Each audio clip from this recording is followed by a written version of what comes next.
better plan. We've had more diversity. Yeah, it's the way to go. Awesome. Oh, looks like we got the Facebook Live going. Hey, Facebook folks. I'm about some finger guns. I'll try to put those away for this. That's awesome. Can't make promises though. All right, I think we're gonna give folks a few more minutes. All right. Yeah, I think that's my mom's. I see my mom is logged in 4 times. So I have a feeling that that's a lot of her friends using her Zoom. So I love it. my mom's friends as well. It's probably her PSRP crew. It's always, I am so happy that you guys are so supportive.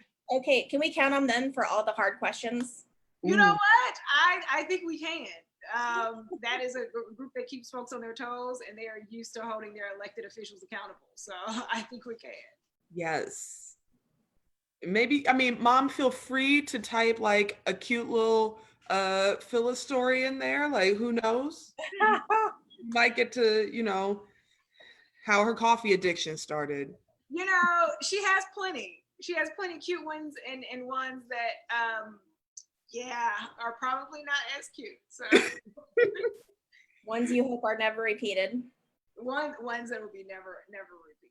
I was a pretty rambunctious kid. I can tell you that I actually live for the day that I get to embarrass my children. So I feel like the mom badge of honor. Yeah.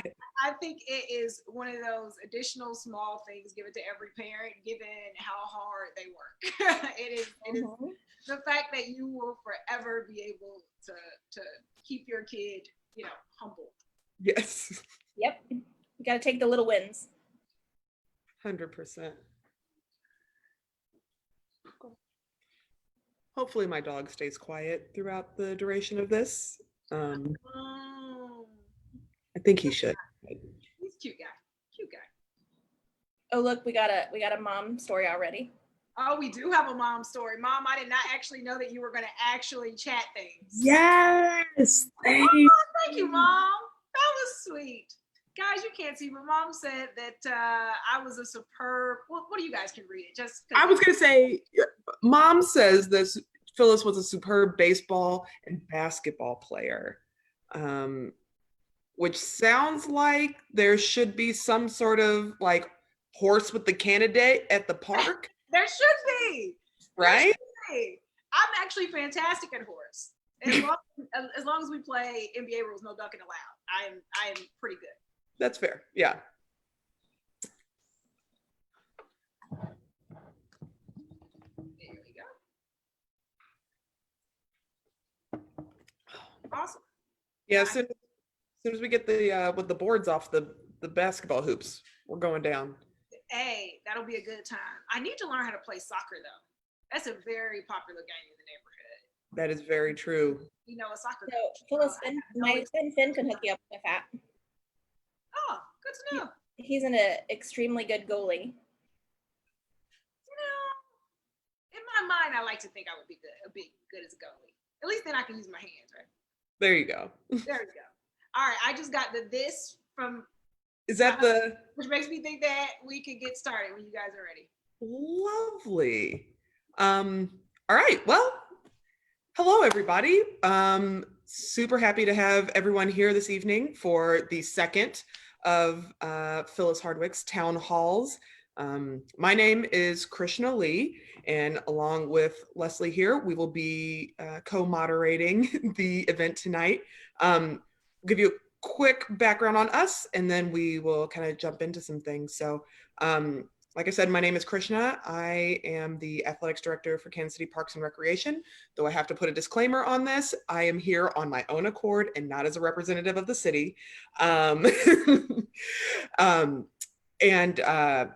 addition to living in Pendleton Heights, actually a few doors or yards down from our candidate here, Phyllis, I also work in the district at a brewery down in the River Market, and then just have a lot of things going on in the community as far as sports go. In fact, Phyllis and I met each other because we both sit on the board for Win for KC. So Leslie, I'll let you take over now? Well, hi, everybody. Leslie Kohlmeyer, mom of 3 and longtime resident of the historic Northeast. My husband and I bought our house over here in 2001. So we've been here for quite a long time. Love this area. Like, we have seriously the best neighbors and the best restaurants. So I feel very fortunate to have chosen to live here. My kids, I have 3 kids. I have 2 at Lincoln and 1 at Academy Lafayette. And I work at Show Me Casey Schools. And I will also add the disclaimer that I'm here as a voter in District 19 to support my candidate, and not as a representative of Show Me Casey Schools, but do love working for that nonprofit organization and working with families to help navigate school choice in Kansas City, Missouri.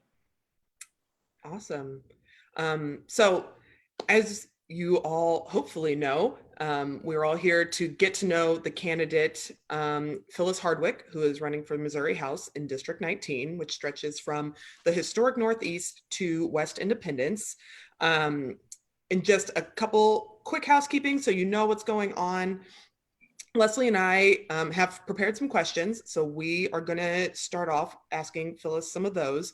And then at the bottom of your screens, there should be some chat functions. If you want to type in some questions to ask her, we will get to as many as we can once we get to the end. And I'll kind of give you guys a heads up on when you can start getting those fingers going and asking those questions.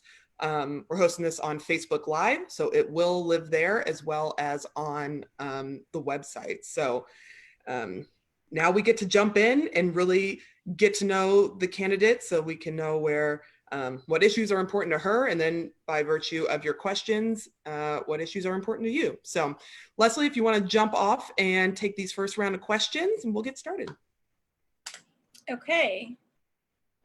So a couple of weeks back, we had a town hall, and we talked a little bit about COVID then.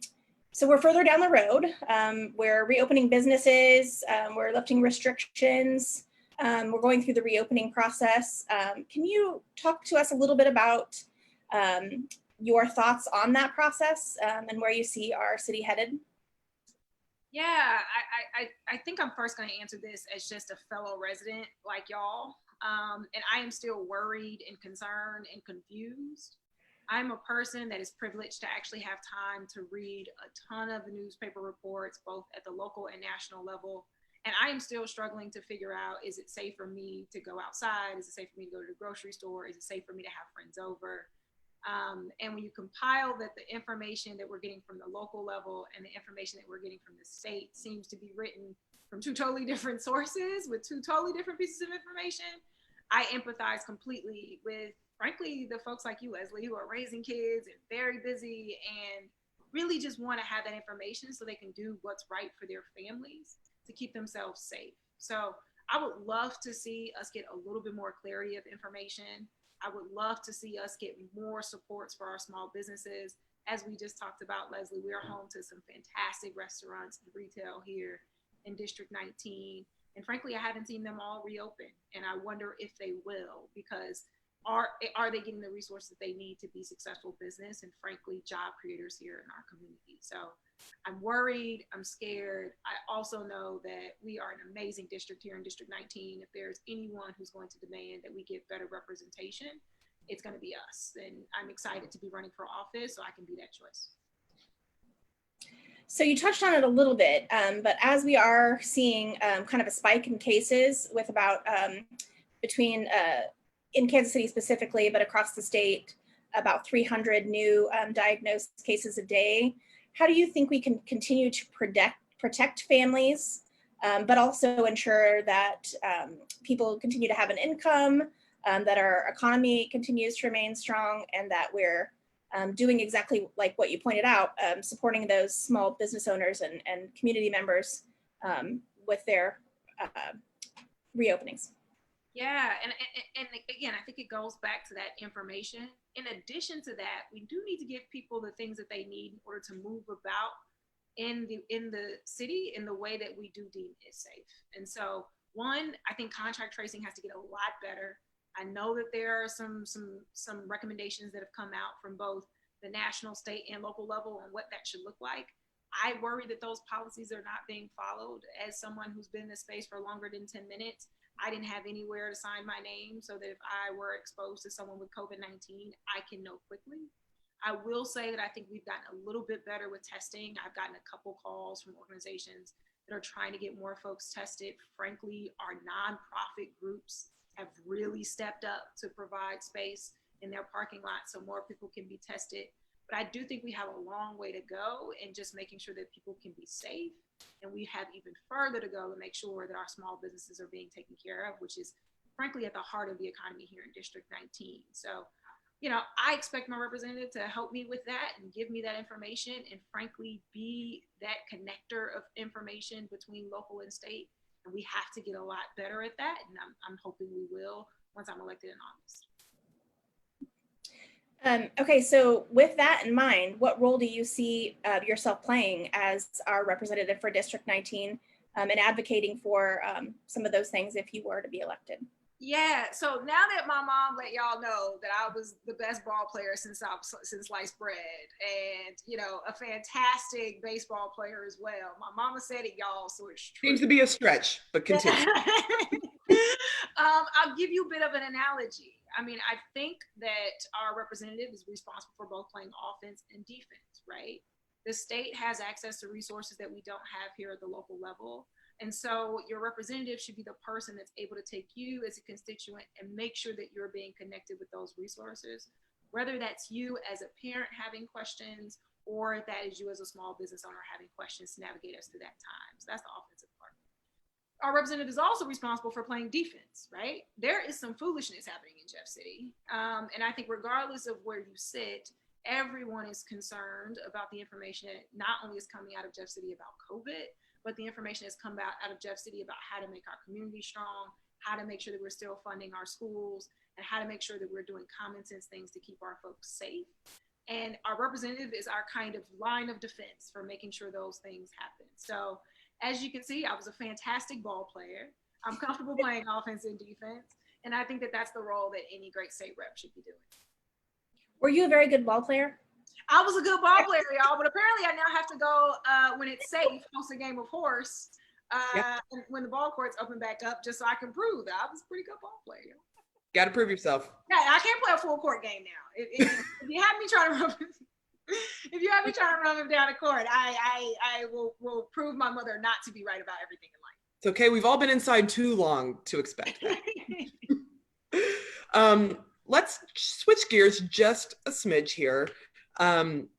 June is an incredibly significant month in a lot of areas. And given that you are hoping to represent an incredibly diverse community, I just wanted to talk about a couple of those communities that you will represent. So like I said, we are coming up in 3 days now. So Friday is Juneteenth. And for those of you who may not be aware, June 19th of 1865, I'm going to own it, of 1865 was the day the last slaves were released from enslavement here in the United States. So that is a day that's very significant in the Black community.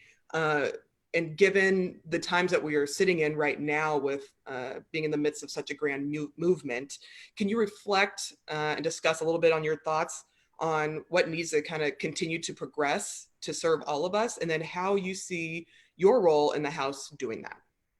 Yeah, this Juneteenth hits differently.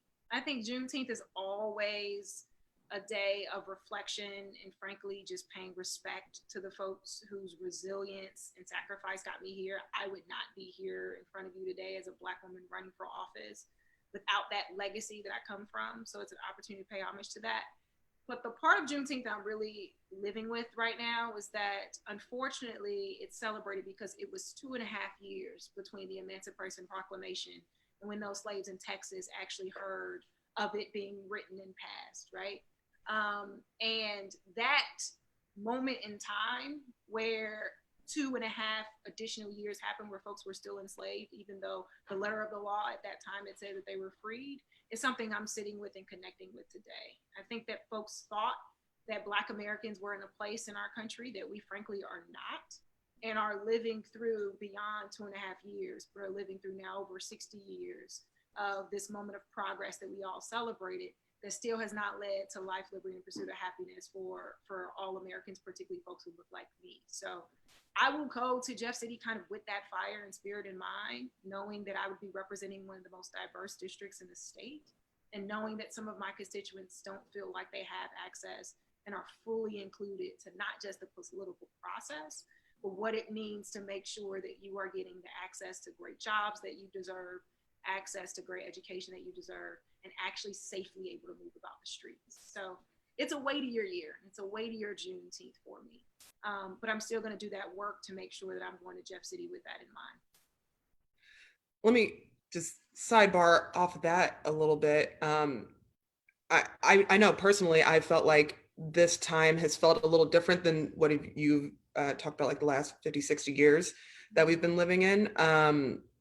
And that we are seeing some recognition. What have you seen that you feel like gives you a little bit of hope on that progress as we move forward? Yeah, I think that the fight for racial justice has looked a certain way, right? It has largely been on the weight of people of color to convey the perfect story in order to tap into human empathy so that folks will feel connected to the struggle of Black Americans in our country, right?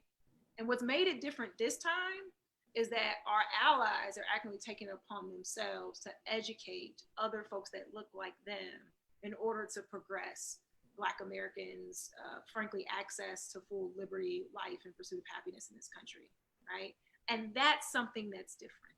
You see just as many people getting tear gassed and having the full challenges of trying to protect your freedom to protest, to let folks know that what they're seeing in our country is not okay. And they're arm in arm with a lot of folks that we did not necessarily see on those bridges 60 some odd years ago. And that's something that's very different. And what is the same, however, is that it's being led by a lot of young folks who are relying on the wisdom and support of their elders to make sure that we are trying to progress this country and get a little bit more racial equity. And that's something that's the same, but also something I'm seeing that's very different with frankly more white allies in the thick of the work. I'd agree with you there. Yeah, absolutely. That's good. It'd be weird if you didn't. People said I should stop breaking the third. There's something called the third wall where you're supposed to act like the other people are not there and just like it just like talk, and I do that on. You know what? I appreciate all of those shows that break the third wall, so we're good. Yeah.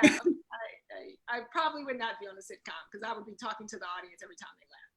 Did you see this?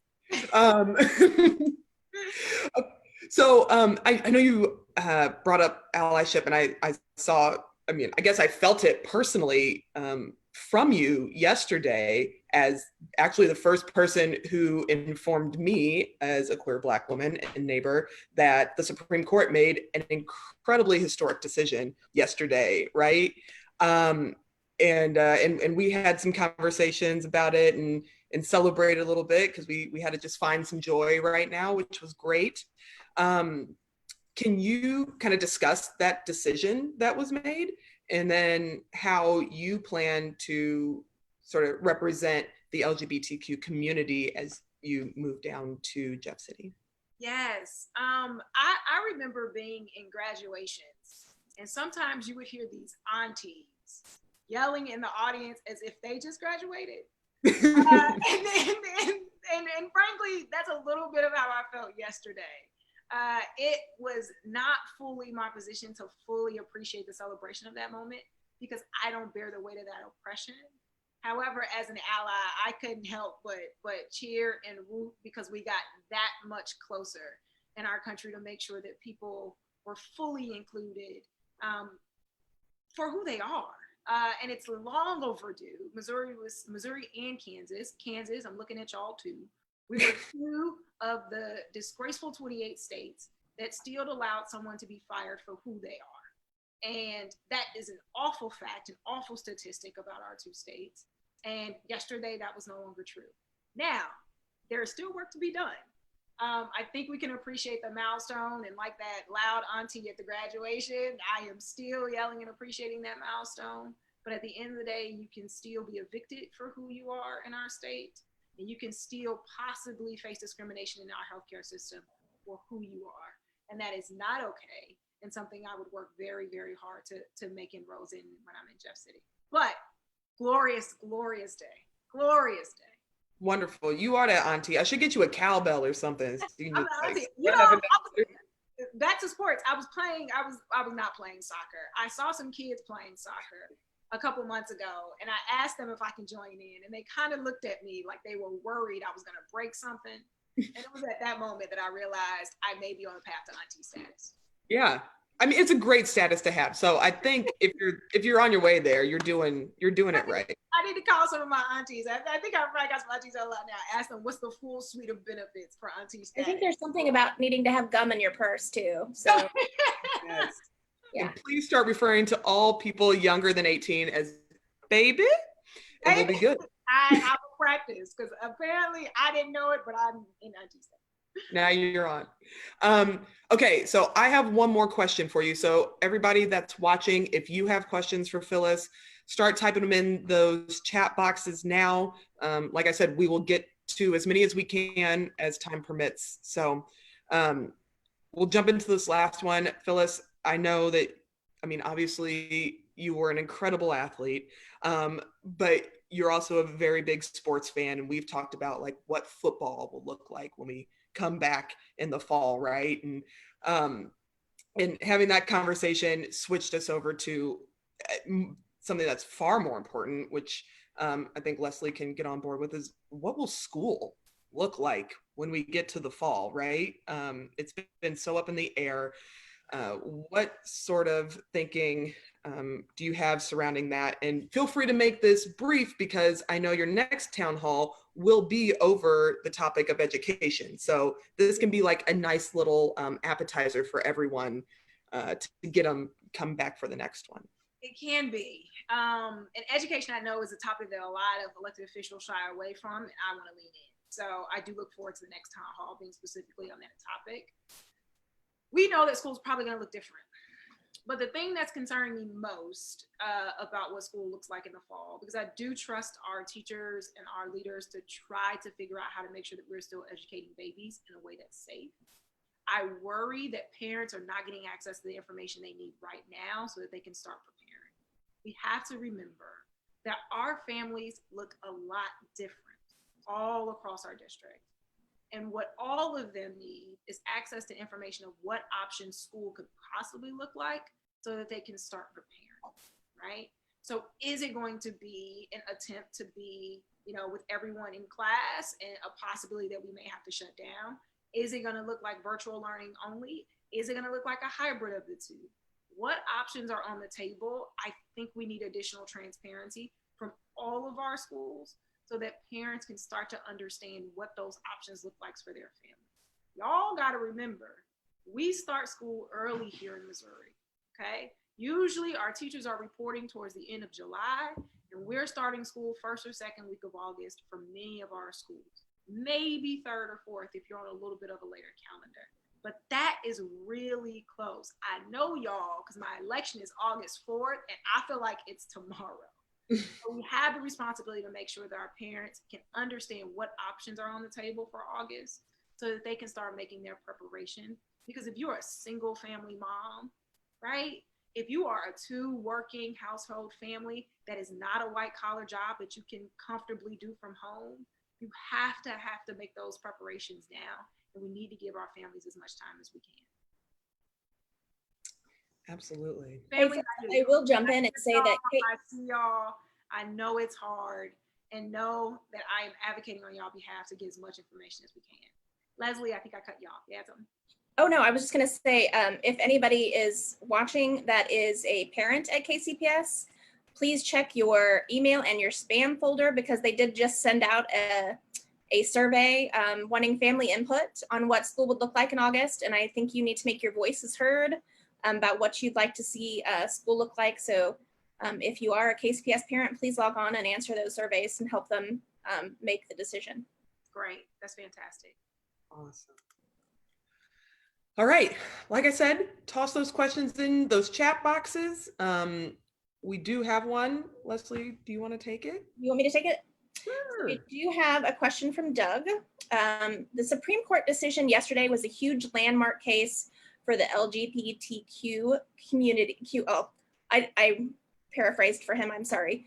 LGBT community. However, this year there were a dozen anti-trans bills introduced in the state house that wouldn't be affected by that ruling. While many progressives in the state say that they will support the trans community, they don't actually fight to help protect them. So the question is, what specifically will you do to fight for the rights of our transgendered neighbors? That is a fantastic question. It gets to the heart of the matter. So I can expound a little bit further, because I do think that we have to appreciate the milestone of yesterday and fully recognize how far we have to go, particularly on making sure that trans members of our community are protected. It is not lighthearted that I acknowledge that we had 2 trans women of color killed in our district on the same block in recent years, and that's not okay. So the first thing I'll do is comfortably and visibly talk about the challenges that we have with making sure that our LGBT community, again, have full access to their rights as citizens, and 2, are allowed to safely move about spaces in our community without a fear of being attacked because of who they are. So that's the first thing I'll do. What that looks like for my policy wonks out there is that we actually don't do a great job of tracking hate crimes for LGBTQ folks in our state. In fact, I don't even think that we keep a database. And we're, again, one of, I think, 2 states that don't keep a database on hate crimes for LGBTQ folks. And that's something that I would fight for. Secondly, we definitely need to make sure that people cannot be evicted or discriminated against when it comes to accessing their health benefits because of who they are. And so those are a few things that I would make sure that I challenge. But the bar that I want you to hold me accountable to is not the bar of just simply acknowledging that we have challenges in our country and in our state when it comes to LGBTQ issues. As you mentioned, there were 10 anti-trans bills, but there were dozens more that if we lived in another state would be on the front page because how hateful and oppressive that they were. So you wouldn't just get someone who's comfortably engaging those issues. You would get someone who's a champion for LGBTQ issues and recognizes that the position of an ally is one that's listening, learning, and also working in concert with organizations that have been fighting for these issues for far longer than I've been alive. Wonderful. I think that was a great answer. Let's see. Okay. Sorry. Now we got some good questions coming in. So I'm trying to pick like the best ones, right? We have one here. How can we support small businesses right now?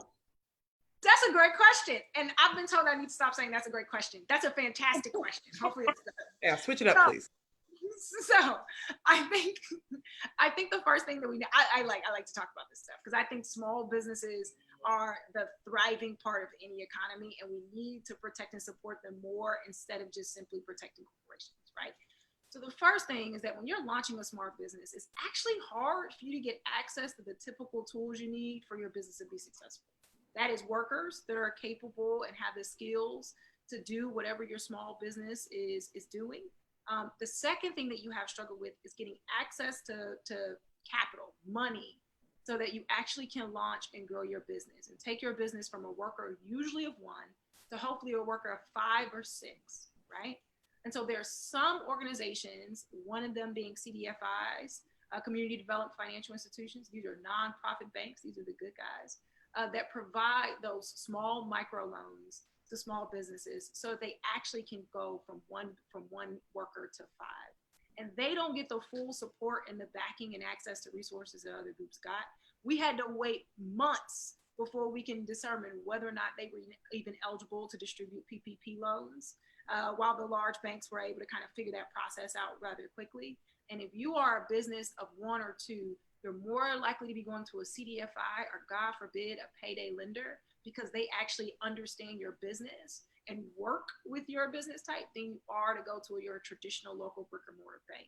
So specifically with small businesses, I think that there's some workforce development things we need to do to be able to support business of all sizes, but there's also some of those kind of fair rule things that we need to think about to make sure that the resources for small businesses are as robust as they are for the big guys.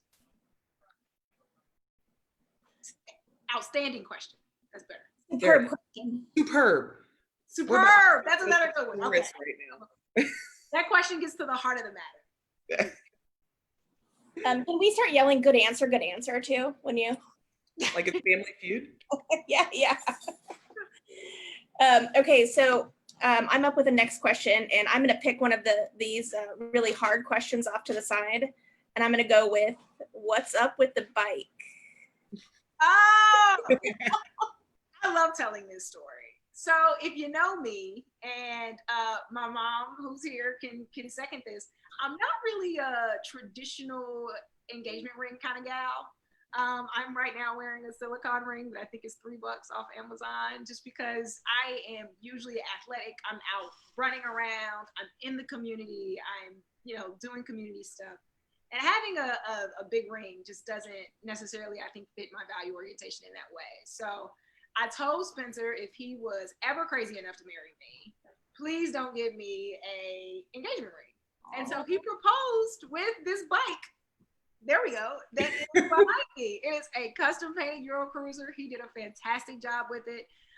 And I also think he just wanted folks to know that he is not cheap. So that is the story of my bike. It is my engagement bike. So when you see me on Cliff Drive with it, just wave and just know that that's okay. That is the cutest thing, and I'm so glad whoever asked that question. Yeah, right? I appreciate it. I love it. So it's always in my living room somewhere. Oh, that is wonderful. We have a great question, superb question, incredible question here. So get ready. How would you support mental health in our community? That question hits just because I think, like most people, I have seen firsthand from my loved ones the challenges and the lack of resources when it comes to supporting folks with mental health. It's pretty disheartening. I think that we've done a better job in our country of appreciating that, frankly, we shouldn't see a significant difference of someone having a chronic issue like diabetes and someone having a chronic issue or difference like bipolar disorder.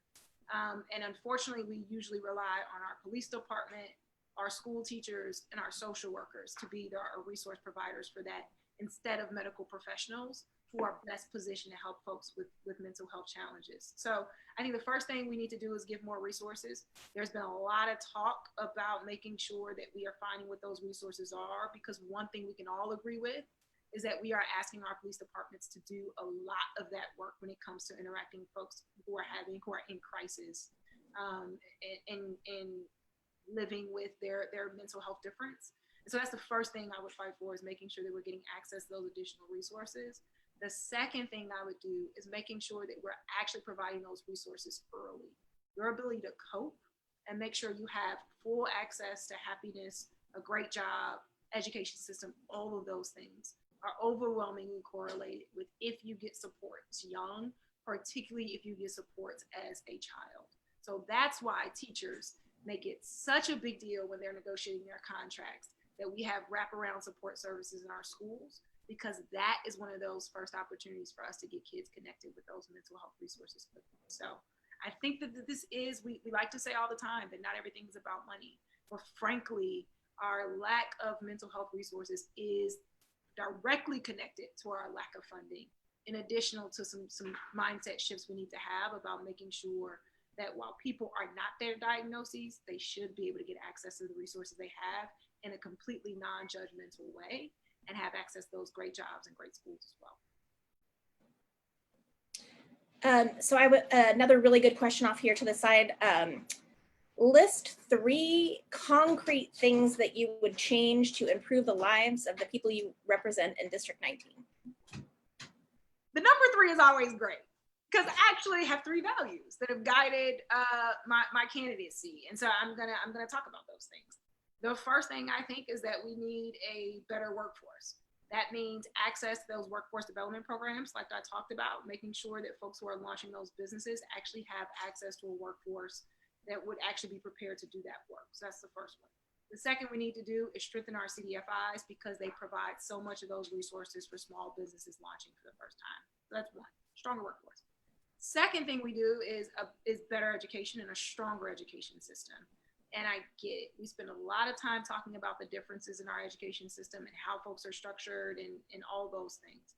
But we don't spend enough time talking about that our schools, if they're fortunate to get fully funded in the education funding formula, they are rarely fully funded when it comes to transportation cost. And so I would fight for better funding because that's something that we all agree we need. And at the end of the day, I'm a common sense person, so let's get the stuff done that we all agree that we need. Lastly, we actually need to have a stronger community, and that frankly typically means a safer community for everyone. So there are some common sense gun things that we need to get done. We need to get guns out of the hands of domestic abusers and kids. That also means that we need to go on the offense and continuously let people know that District 19 in the state of Missouri will be a district that's safe for everyone and welcoming for everyone. And that means our communities of color and racial justice issues. That also means our LGBTQ community make sure they have full access and inclusion. Okay. Workforce, education, communities. Well, since you said education. That was four fingers.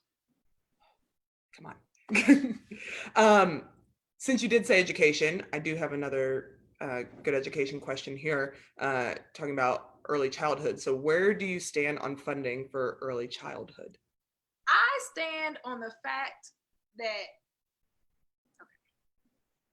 y'all was about to get the full passionate self.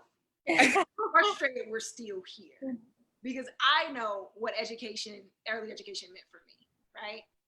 My mama's here, and like I said, everything that she says is the truth. And one thing that she will tell you is that all 4 of her kids were put on a different life trajectory than our counterparts from our low income area in Chicago because we had access to a high quality early childhood education program, period. So the government did not have to pay for us in a prison system that is unfair or have to pay for us in additional social programs because we were able to find self-sustaining and life-sustaining work because I was put on a different path before the age of 5. Therefore, if we want to talk numbers, we know that the highest return on investment we can possibly get for anything we spend money on is making sure that we have access to higher and more quality early childhood education. And we know the dollar number that is, and we know we need to fund it. And every time it is up for funding, we spend a lot of time arguing about how the funding stream is imperfect instead of realizing that if you are an early childhood education provider, you typically have 2 years to make sure that a baby is on a different life-changing trajectory. So I get fired up talking about ECE because I know that it was the life-changing thing for me. According to my zip code 60637, I was supposed to have a baby before the age of 18, and I was possibly supposed to be on some social program, not because I needed a support to get me to a high and career sustaining job, but because I needed that life-saving thing just to be able to take care of basic bills and basic life expenses that still don't get enough done. And the thing that made my reality different was access to that high quality early childhood education program. So look, y'all, it's gonna come up again because there's a lot of elected officials who agree with me and who work on this issue time and time again. But every time it comes up, we spend a lot of time talking about how it's imperfect. And I've been frankly engaged with this issue now for over 13 years.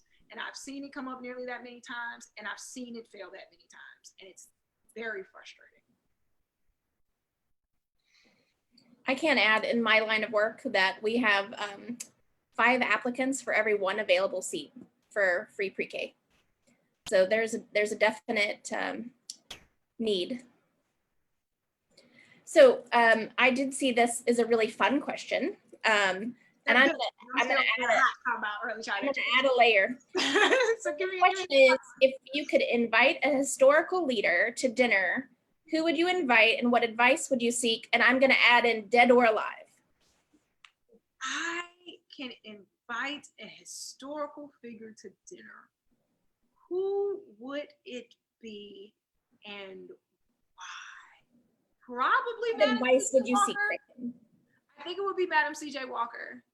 And the reason why I would be Madam C.J. Walker, beyond all the things about her being the first Black female millionaire and all of those things, she was so comfortable being different and taking risks in a way that was still to this day stands up as one of the biggest risk takers in business, regardless of identity that I can think about. So as someone who prides themselves on doing what's right, not necessarily what's popular or what has been done, I really value that character trait in her, and I would just want to know what she was reading and eating and doing so I can kind of keep that same fire, because she had no problem doing what's different and setting a bar for herself that had never been conceived of before. And I'm just humbled to be able to engage with that, sit in that a little bit. Okay. That's a good one. So it looks like we probably have time for like 2 more questions, it seems. Yeah, 2, not 3, sorry, 2, we're here. So let's go with, we have a couple ones that I've seen that I was like, ooh, I really like that. Oh, the one about that'll set you up for, you know what, let's go with this. How will you bring economic development in your district? I think what we need to do kind of the things that we talked about, which is kind of creating an environment for people to be able to launch businesses. I think my district sells itself, right? And so I'm not sure we'll have to pull things out of the toolkit in order to make a district look more attractive. We have parts of our district that have open land, and so if you need access to that, we can that is there and available. I'm specifically talking about the eastern part of my district and Western Independence in Sugar Creek. I actually just spent some time in Sugar Creek meeting with some leaders out there, and they talked about how they don't use incentives and all those other things to attract business because they really value the resources that they have. And so I think that's something that sells itself. We have amazing people, and we have over 60 languages here in our district. And so I don't think I have to make a case to folks who are looking to start a business that District 19 is the place to do it. My job would be to, again, get you those resources so that you can go from the first employee to the 5th employee. And that means having really robust CDFIs that can provide those financial resources to you so that you can launch your business. It also means that we are continuously improving education and making our district safe, so that part of it is also an additional attractive element for getting folks here. But if you are looking to start a business, I urge you to come visit District 19 on the west side of our district. We have Cliff Drive, a lot of green space, really cool, thriving communities. On the eastern side of our district, a little bit more open space. Definitely a ton of folks that would welcome additional job opportunities. So come on down. We got something to show you. Awesome. Do you want me to take one more and you take one more?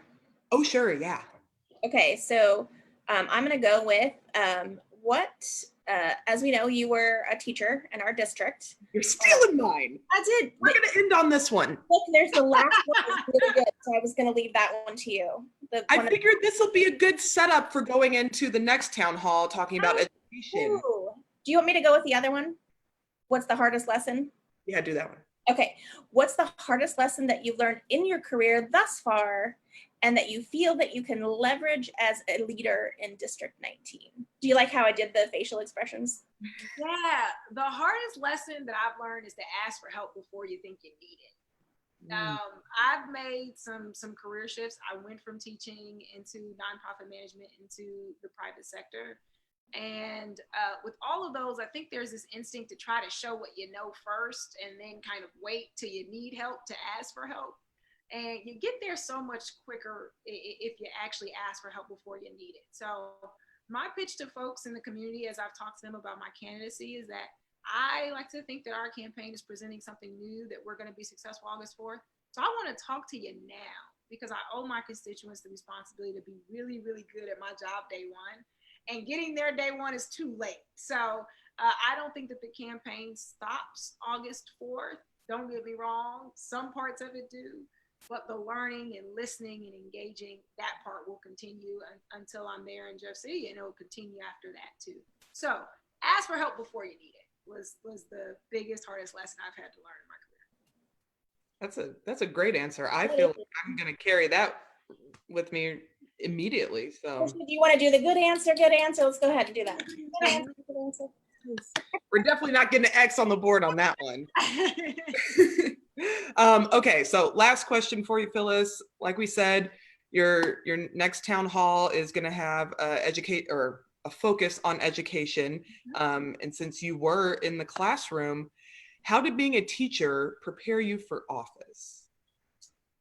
Being a teacher humbles you in a way that is just important. And so you quickly know that even if you are the eldest person in the room by like decades, that does not mean that you're the smartest, does not mean that you know all what's going on, and does not necessarily mean that you fully dictate what the learning experience is going to be for that day. So I think that the thing that will prepare me for office that I've learned from teaching is how to listen and how to respond. Because my babies always communicated to me what they needed. It may have not necessarily been in their words. It may not always even been in their actions. It sometimes was conversations with parents. It was sometimes conversations with previous teachers, and understanding that all of those things work in concert for me to deliver the education that my kids deserve was something that I learned. And so that's something that I definitely want to take into my role as a representative. Just because you have representative in the title of your job description does not mean that you are the know-all and be-all on the issues that you are making decisions on. So hold me to that. Make sure that I'm listening and staying in contact and seeing a full view of information from a diverse set of sources so that I can represent our district effectively day one. That also good answer. Yes. Well, I think we've come about to the end here, it seems. Phyllis, would you like to wrap us up and send us out feeling? Yes. Frankly, this week gave us a moment of opportunity and a milestone that we need to appreciate, and it will be capped on Friday with Juneteenth. And so hopefully all of you are appreciating that kind of booked in week so that we actually can take a moment to appreciate how far we've come, be renewed with hope, and keep the fight. With me, you'll get someone who's comfortable going in Jeff City and again, playing that offense and making sure that you're getting full access to the state resources, and also playing defense by keeping the foolishness in Jeff City and not impacting us here in District 19. So I hope if I haven't earned your vote, I'm on the path to earning your vote. If I have earned your vote, go to my website. It's just my name. I was told I don't have to say the www. They're probably going to get mad at me because I said the www anyway. But just say my name. Oh, I was supposed to just say my name, which is Phyllis Hardwick, Phyllis Hardwick, how it sounds. And if you go on there, you'll see ways that you can come help out the campaign. I need folks who are willing to make phone calls with me. I need folks who are willing to make send text messages for me. And frankly, if you're a person that has access to groups of people who need someone to talk, hey Gage, if you need someone to talk, I like to talk too. So I'm more than happy to present at your event, in front of your community group, etc. So I have a particular need for folks who are fluent in other languages because I represent 60 different languages in my district, and they all deserve to be fully part of the political process. So particularly if you speak French or Spanish or Karen or Thai or Vietnamese, I need your help to make sure that we're building a great campaign so that we can get the win on us. Awesome. This is a great town hall. Yes, I knew you guys would be fantastic at this. So I'm happy that you agreed to do it. You are both two people I deeply respect. And I think you show both the different sides of our district. So thank you. Thank you for having us. Yeah. Awesome. All right, I'm gonna sign off because this light is hot. And I will talk to y'all later. All right. Bye. Bye, everyone.